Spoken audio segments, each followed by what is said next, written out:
Guys, Mr. Awesome RC Gate here, and welcome to Ranting Results. Today, I'm going to go through what happened on Saturday, AEW's Full Gear. And I gotta say, my predictions were pretty on point. Out of the 9 matches they had that night, I got 7 right. But let's go through first the 2 matches I got wrong, and then I can stroke my ego the rest of this show. Let's get into it. The finals of the World Title Eliminator Tournament. I said that right, I believe. Kenny Omega versus Hangman Adam Page. Now, also, as unpredicted, was this didn't exactly steal the show for me. They did a great back and forth, a lot of kicks, a lot of hitting, good technical work, but I don't know if it's because it was the beginning of the night or because the placement of the other great matches we had through the night, maybe a little bit of the both, but it just didn't stand out as match of the night, even though it was really good. And also, as unpredicted, I thought Page was going to have this match. However, Omega got it in the end. Not disappointed, though, because now we have Kenny Omega versus Moxley to look forward to. Last of the predictions I got wrong, the American Nightmare, Cody Rhodes. Oh, that sounds so good. Oof. Versus Darby Allin. This was an even better matchup, and the feud relied heavily on the underdog, never say die aspect of Darby Allin, and that's exactly what we got. Although Cody got very heated that he couldn't quite put Darby away, didn't go full heel, which is good, but he did underestimate Mr. Allen, as in towards the end of the match, during a series of roll-ups, Darby got the best of Cody, which I didn't see coming, but hey, good for Darby, the new TNT champion, Darby Allin. Now, I can't wait for a rematch between these two, because they put on one hell of a show. Actually, they've put on many hell of a shows, sorry. But we're going to have to wait, as Team Taz came out right after the bout and proceeded to beat them up. So, for now, we're going to get a temporary alliance before we get them back in the ring together. Enough of what I got wrong. Let's move on. Well, and actually back a little bit to the buy-in, their pre-show of Full Gear. Serena Deeb versus Allison Kay for the NWA Women's Championship. And for not knowing who these two competitors are, I was pretty impressed. These guys put on one hell of a championship match, though as predicted, Deeb picked up the win. What shocked me more, though, is the appearance right after the match of Rosa, Thunder Rosa to be exact. Now, this is surprising because rumor had it she might have been picked up by WWE. But apparently those rumors are wrong, and now we're going to prepare for a rematch of sorts. Thunder Rosa trying to get her title back. Wrestlers that I am familiar with in the women's division, Hikaru Shida versus Nyla Rose for the AEW Women's Championship. Now, these two have met before and met for the title, and I don't want to call it a horrible match, but I can't call it great. I mean, compared to what we just saw compared to what we saw between Deeb and Kay, it was a decent match, but like I said, it was kind of a repeat of what we already saw. And as predicted, Shida got the win, retained her title, though something happened at the end again, this time being the manager of Nyla Rose, Vicky Guerrero being so upset with the loss that she smacked Rose.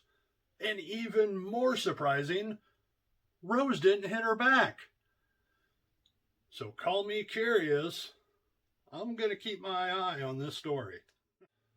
Quench our thirst, so to speak, for a match that I thought would have opened the show. Of course, talking about Orange Cassidy versus John Silver of the Dark Order. And this was a funny, entertaining match, plain and simple. While both men are in great shape, they're actually, and both awesome athletes, this was for entertainment purposes. I had a great time laughing the whole show, thoroughly entertained. But of course, as you can imagine, the match was built to make Cassidy look good or look better than Silver, which it did. And of course, Cassidy got the win. But I was entertained. It was a good one. Another match that was thoroughly entertaining, Matt Hardy versus Sammy Guevara in an Elite Deletion match. Now, I'm actually surprised that I found this entertaining at all. I'm not a huge fan. I think I mentioned that in the prediction video. I'm not a huge fan of this, how do they call it, the cinematic type matches. Sometimes they're good, sometimes they're not. This one turned out pretty good. I really enjoyed the cameos.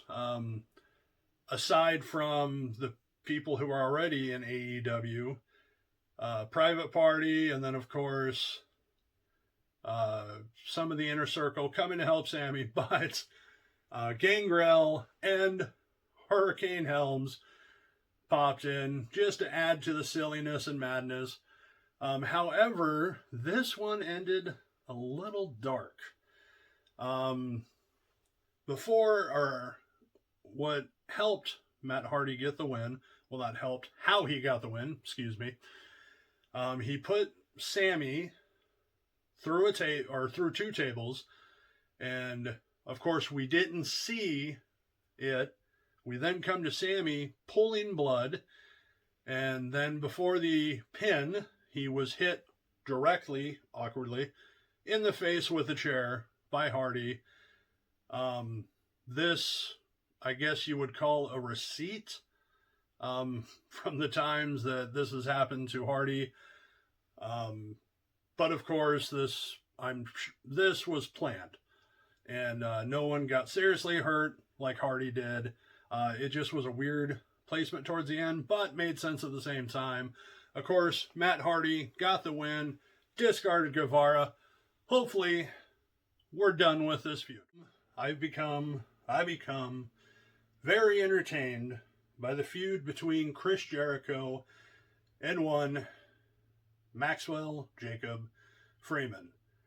Now, this war of words between the two have been going on for months, even further down the line, but we're going to talk about here recently. This feud has been mostly built on should, could, would MJF join the Inner Circle, so much that if MJF won, he would become a full member. And he, as Jericho challenged him, he did whatever it took to win the match. And of course, now he's in the Inner Circle. The match was so-so. Like, a little slow. I mean, they were entertaining, but I feel it could have been better. But whether or not MJF would have won, you know this was going to continue.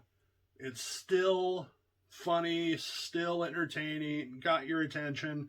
Just please, no more song and dances, fellas. And finally, we come to the end of the night, the main event, Jon Moxley versus Eddie Kingston in an I Quit match for the AEW World Championship.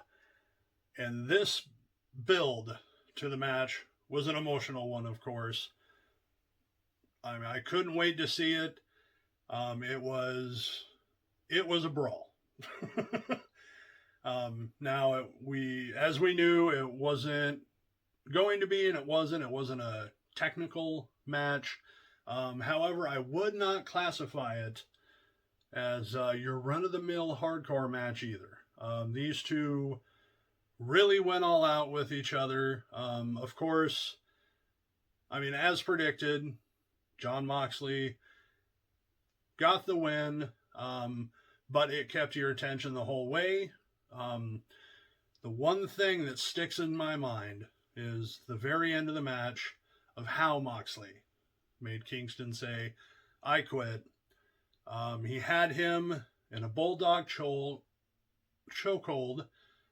all across his face, so not quite a chokehold, with barbed wire, and with tears running down his face, even though he did not want to, you can just painfully see Kingston had to utter the words, "I quit." And then, it was just great build-up, great execution, and what a story these two told in a short amount of time. And at the end of the match, even Moxley was trying to help his former partner up, or former friend, I should say, up. But during that time, Kenny Omega came out to do the old stare down that we see a lot in wrestling. But it does help build up that we are definitely, we don't know when, going to get Moxley putting his belt on the line against Kenny Omega. Cannot wait for that one. Folks, there's my ranting results for AEW's Full Gear pay-per-view. Did you like or dislike the pay-per-view? Do you agree or disagree with my assessment of the pay-per-view? Well, let me know in the comments, and make sure to like, share, and subscribe. You can also let me have it over on our Squared Circle Rants Facebook page, and you can find our 5x5 podcast. I'm Mr. Awesome RC Gade. Have a good one, guys.